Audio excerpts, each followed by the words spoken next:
দিনে আমাদের দল জন্মগ্রহণ করেছিলেন। তিনি হলেন স্বাধীনতার ঘোষক এবং জেড ফোর্সের প্রধান। চট্টগ্রাম বেতার কেন্দ্রে দখল করে স্বাধীনতার ঘোষণা দিয়েছিলেন সফল রাষ্ট্রপতি, বিএনপির প্রতিষ্ঠাতা, বহুদলীয় গণতন্ত্রের প্রবক্তা শহীদ জিয়াউর রহমান।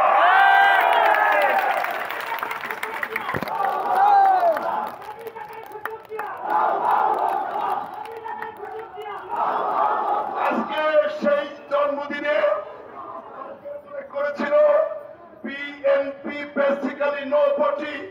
আওয়ামী লীগের নেত্রী বলেছিলেন, আমি ক্রিটিসাইজ করছি না, বিএনপি আজকে বেসিক্যালি নো পার্টি নয়, আজকে বিএনপি খালেদা জিয়া, শহীদ জিয়া, তারেক রহমান ঘরে ঘরে পৌঁছে গেছে।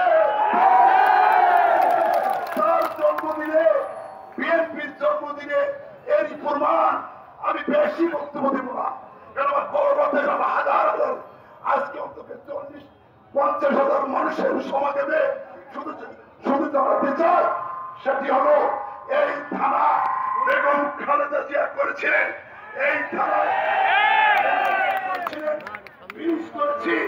এখন দাবি হলো 5,000 মানুষের উপজেলা আগামীতে সেই কাজ করা। গত 15 বছরে রাস্তাঘাট উন্নয়নের বেহাল অবস্থা।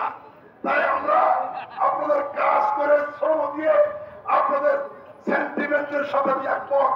বক্তব্য দীর্ঘায়িত করব না, শুধু বলতে চাই আগামী দিনে আমাদের মার্কা ধানের শীষ, খালেদা জিয়ার মার্কা, শহীদ জিয়ার মার্কা ধানের শীষ। আপনারা এই ধানের শীষকে অনেকে বিভ্রান্ত করতে পারে, অনেক দল মনে করতে পারে যে আমরা আমাদের দল শক্তিশালী। আমরা এই পাঁচঘাটার মাটি, জিয়াউর রহমানের ঘাঁটি, খালেদা জিয়ার ঘাঁটি, এই পাঁচঘাটার মাটি তারেক রহমানের ঘাঁটি। প্রথমে আমার প্রাণ প্রিয় নেতা এবিএম আলতাফ হোসেনকে শ্রদ্ধার সাথে স্মরণ করছি।